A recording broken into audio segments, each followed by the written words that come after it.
नमस्ते, मैं डॉक्टर आकांक्षा सिंघल।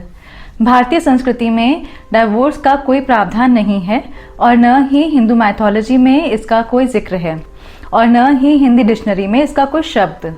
अगर आप तलाक शब्द की बात करें तो वो भी उर्दू का शब्द है, हिंदी का नहीं। तो ये कहा जा सकता है कि भारतीय संस्कृति में तलाक की कोई जगह ही नहीं थी। शादी एक म्यूचुअल बायलैटरल एग्रीमेंट नहीं था जिसको कभी भी तोड़ा जा सकता है। और आज भी अगर आप शादी देखें तो वहां पर हम वचन लेते हैं एक दूसरे के साथ जीवन व्यतीत करने का, न कि तोड़ने का। वहां पर हम कोई भी स्थिति डिस्कस नहीं करते, वहां पे हम कोई वचन नहीं लेते कि इन परिस्थितियों में या सिचुएशन में हम एक दूसरे से अलग हो सकते हैं। तो कह सकते हैं कि हम परमात्मा के आगे, परमात्मा को साक्षी मान के एक दूसरे के साथ जीवन व्यतीत करने का वचन लेते हैं, पर एक कागज पे एक छोटे से साइन से हम उस वचन को तोड़ देते हैं। तलाक जितना छोटा शब्द है उतना ही गहरा उसका असर है और ये असर सिर्फ कपल्स पे ही नहीं बल्कि उनके बच्चों पर भी बहुत गहरा पड़ता है और पूरी जिंदगी पड़ता है। बच्चा एक पौधे की तरह होता है, जैसे एक पौधे को पानी के साथ साथ खाद की भी जरूरत है अच्छी ग्रोथ के लिए। अगर हम पौधे में सिर्फ पानी डालेंगे तो वो बढ़ तो जाएगा, उसकी ग्रोथ तो हो जाएगी, पर वो फलेगा फूलेगा नहीं। उसी प्रकार एक बच्चा है जिसको माता और पिता दोनों का स्नेह और प्यार की आवश्यकता है। तो आज हम इस वीडियो में देखेंगे कि कैसे जो डाइवोर्स है वो बच्चों की साइकोलॉजी पे इफेक्ट करता है। 4 साल तक के बच्चों को अपने आसपास की घटनाओं का कुछ याद नहीं रहता और ना ही उसको कुछ समझ आता है। इस टाइम पे जब पेरेंट्स एक दूसरे से तलाक लेते हैं तो उस तलाक का उस बच्चे पे इतना गहरा असर नहीं पड़ता, पर जैसे जैसे बच्चा बड़ा होता जाता है वैसे वैसे उस बच्चे के ऊपर असर पड़ता है। उन जिन पेरेंट के साथ वो नहीं रह रहा, उन पेरेंट का अभाव उसको हमेशा महसूस होता है। 5 से 10 साल तक के बच्चे जहां पर बहुत सारी चीजें सीखते हैं, उनका माइंड बहुत शार्प होता है और तलाक की वजह से वहीं वो अपना कंसंट्रेशन पावर लूज कर जाते हैं, जिसकी वजह से उनको नई नई चीजें सीखने में भी बहुत ज्यादा प्रॉब्लम होती है। 11 से 20 साल तक के बच्चे जहां पर उनको अपने पेरेंट्स के प्यार और स्नेह की वजह से इमोशनल बहुत ही ज्यादा मजबूत होते हैं, तलाक की वजह से इमोशनली डिसबैलेंस हो जाते हैं। जब वो अपने दोस्तों को उनके पेरेंट्स के साथ देखते हैं तब वो अपने आप को बहुत ज्यादा दुर्भाग्यशाली समझते हैं और कभी कभी उनके फ्रेंड्स उन तलाक के बारे में सवाल पूछते हैं या उनका मजाक उड़ाते हैं, तब वो बहुत ज्यादा परेशान हो जाते हैं। और इस टाइम पे वो सबको यानी माता पिता को भी स्वार्थी समझते हैं। वो कहते हैं कि मेरा इसमें क्या फॉल्ट था, मैं क्यों इसको भुगतूं। और ये जो वक्त है तब बच्चों को बहुत ही ज्यादा मेंटल प्रेशर देता है, जिसकी वजह से उनको बहुत ज्यादा प्रॉब्लम आती है। तो कह सकते हैं कि डाइवोर्स सिर्फ कपल्स को ही अलग नहीं करता बल्कि बच्चे को भी पेरेंट्स के साथ अलग करता है। और अगर उन कपल के 2 बच्चे हैं तो उन बच्चों को भी एक दूसरे से अलग कर देते हैं।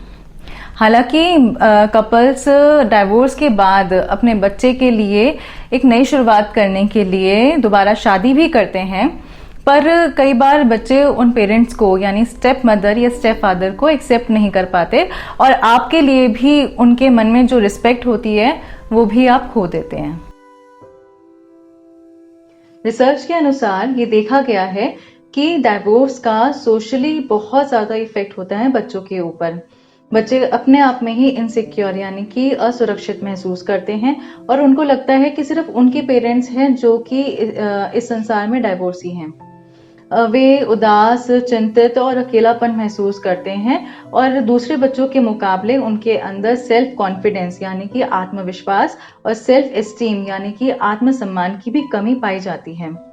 वे अपने माता पिता के साथ तो अपना रिलेशनशिप खो ही देते हैं, पर साथ में आगे आने वाले फ्यूचर रिलेशनशिप यानी कि जैसे फ्रेंड्स हो गए या लाइफ पार्टनर हो गया, उनके साथ भी रिलेशनशिप बनाने में भी उनको दिक्कत होती है।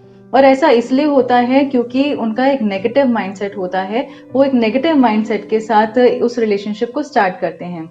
ये देखा गया है कि बच्चा जिस पेरेंट के साथ नहीं है, फॉर एग्जाम्पल अगर बच्चा माँ के साथ है और पिता के साथ नहीं है, तो उस बच्चे के अंदर मेल जेंडर के लिए एक नफरत या एक नेगेटिविटी उसके अंदर उत्पन्न होती है, जिसकी वजह से वो किसी भी रिश्ते पर ट्रस्ट नहीं कर पाता, अपना एक विश्वास खो देता है और हर रिश्ते को संदेह की नजर से देखता है।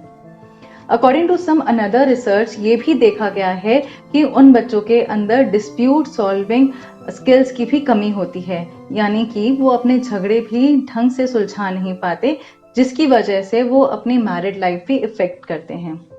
ये पूरी हाई पॉसिबिलिटी बनती है कि वो अपने मैरिड लाइफ के अंदर भी डाइवोर्स ले लें। तो इसी वजह से पेरेंट्स को ये बहुत ध्यान देने की ज़रूरत है कि उनका डाइवोर्स उनके बच्चों पे कितना स्ट्रेस कर रहा है, उनकी लाइफ कितनी इफेक्ट करता है। और ये एक रियलिटी है कि जब बच्चा देखता है कि वो दूसरे बच्चों के जैसे अपने फेस्टिवल्स और हॉलीडेज अपने माँ बाप के साथ नहीं मना पा रहा, उसको एंजॉय नहीं कर पा रहा, तो कहीं ना कहीं उनके दिल में बहुत ज़्यादा ठेस पहुंचती है और उनको बहुत ज़्यादा स्ट्रेस महसूस होता है। जब माता पिता लड़ते हैं तो बच्चों के अंदर बिहेवियर प्रॉब्लम्स होना स्वाभाविक है, जिसमें कि सबसे पहला बिहेवियर प्रॉब्लम है कि उनके अंदर बहुत जल्दी मूड स्विंग्स होता है, यानी कि वो बहुत जल्दी या तो दुखी हो जाते हैं या बहुत जल्दी खुश हो जाते हैं, और ऐसा उनके साथ क्यों हो रहा है उनको भी नहीं पता होता। सेकेंड बिहेवियर प्रॉब्लम है कि वो बहुत जल्दी इरिटेट हो जाते हैं जब भी वो किन्हीं लोगों से मिलते हैं, चाहे वो फैमिलियर हो या अनफैमिलियर लोग हो। उनके साथ जब भी मिलते हैं वो बहुत चिड़चिड़े हो जाते हैं, उनसे ढंग से बात नहीं करते, ढंग से विश नहीं करते उनको। और ऐसा इसलिए होता है क्योंकि उनको लगता है कि सबकी नज़रें उनके ऊपर टिकी है और उनकी नज़रें सिर्फ एक ही सवाल पूछ रही है, यानी कि उनके माता पिता के डिवोर्स के बारे में। और एक्चुअल में ऐसा ही होता है, कई बार हम भी उनके लिए एक अलग नज़रिया क्रिएट कर लेते हैं और हम उनको एक बेचारे वाली कैटेगरी में डाल देते हैं, जो कि बिल्कुल सही नहीं है। थर्ड बिहेवियर प्रॉब्लम है क्योंकि ये सब चीज़ें होती हैं उनके साथ, इस वजह से वो अपने आप को दुनिया से अलग थलग कर लेते हैं। और जैसा कि मैंने आपको बताया कि वो किसी भी रिलेशन के ऊपर ट्रस्ट नहीं करते, इस वजह से वो अपने मन की बात भी किसी से नहीं डिस्कस करना चाहते, जिसकी वजह से उनके अंदर एक अनरिस्पॉन्डिंग बिहेवियर नज़र आता है। अनरिस्पॉन्डिंग बिहेवियर यानी कि वो किसी बात का जवाब आपको ढंग से नहीं देते या फिर देते ही नहीं है। अनरिस्पॉन्डिंग बिहेवियर, इसके अंदर भी बच्चे दो तरीके से रिएक्ट करते हैं, यानी कि पहला तरीका है कि जब बच्चे अपने आप को एक शेल में बंद कर लेते हैं, अकेलेपन में वो रहना पसंद करना शुरू कर देते हैं। जैसा कि एक कछुआ होता है, वो अपने आप को एक शेल में बंद कर लेता है, उसी तरीके से ये बच्चे भी अपने आप को एक शेल में बंद कर लेते हैं और किसी भी क्वेश्चन का आंसर नहीं देना चाहते, चाहे वो उनके फ्रेंड्स हो या फिर उनके पेरेंट्स। नेक्स्ट इनके अंदर कैटेगरी आती है हाइपर एक्टिविटी, यानी कि वो बच्चे बहुत जल्दी हाइपर एक्टिव हो जाते हैं, बहुत जल्दी इरिटेट हो जाते हैं, चिल्लाना शुरू कर देते हैं, और अगर आप उनसे कोई भी क्वेश्चन पूछते हो तो वो ढंग से आपको जवाब नहीं देते या फिर चिल्ला के जवाब देते हैं, उल्टा सीधा जवाब देते हैं। इस वजह से हम ये कह सकते हैं कि उनके अंदर बहुत ज़्यादा एग्रेशन आ जाता है, जिसकी वजह से वो आपका कहना भी मानना बंद कर देते हैं। इस बात की बहुत ज़्यादा पॉसिबिलिटी है कि आगे चल के उनके अंदर या तो वायलेंट बिहेवियर नज़र आएगा आपको या फिर एक रिबेलिंग बिहेवियर नज़र आएगा, जो कि सोसाइटी के लिए भी खतरनाक परिस्थितियां पैदा कर सकता है। डाइवोर्स की वजह से बच्चे बहुत ज़्यादा दुखी हो जाते हैं, जिससे कि उनके दिल और दिमाग दोनों पे ही एक गहरा असर पड़ता है। बहुत तरीके के इमोशनल प्रॉब्लम्स उनको झेलने पड़ते हैं, जैसे कि सबसे पहले जब माता पिता लड़ते हैं आपस में, तो बच्चा चाहता है कि उनकी फाइट को किसी भी तरीके से रिजॉल्व करा दिया जाए, पर ऐसा बच्चा कर नहीं पाता, जिसकी वजह से वो बहुत ही हेल्पलेस महसूस करना शुरू कर देता है।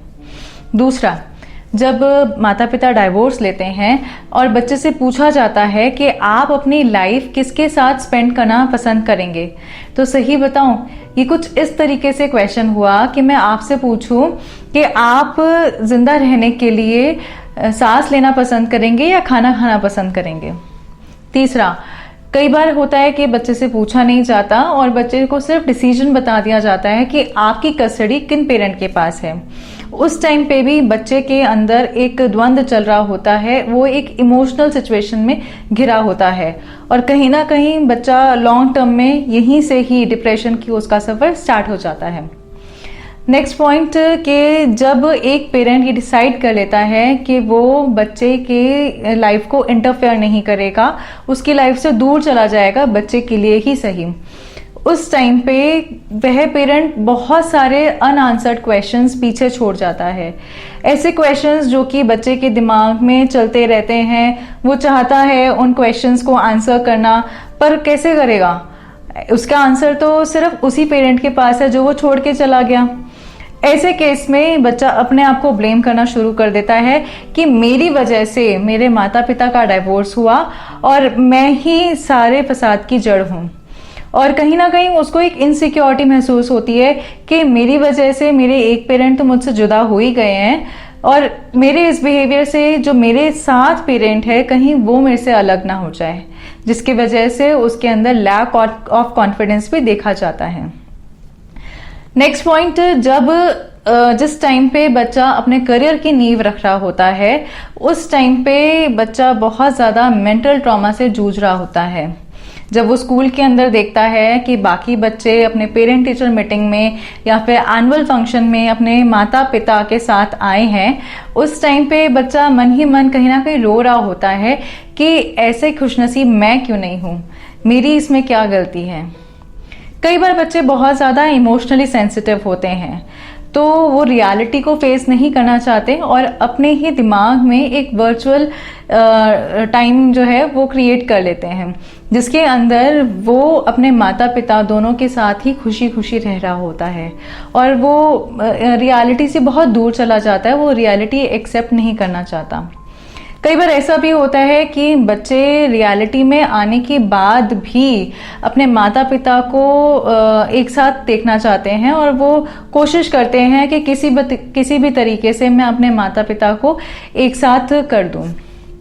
तो कह सकते हैं कि इमोशनल इम्बैलेंस हो जाते हैं बच्चों को इमोशनल सपोर्ट नहीं मिल पाता, क्योंकि माता और पिता दोनों ही बच्चों को इमोशनल सपोर्ट देते हैं और उस इमोशनल सपोर्ट के अभाव के कारण बच्चे हेल्पलेस, होपलेस और इमोशनल सेंसिटिव हो जाते हैं।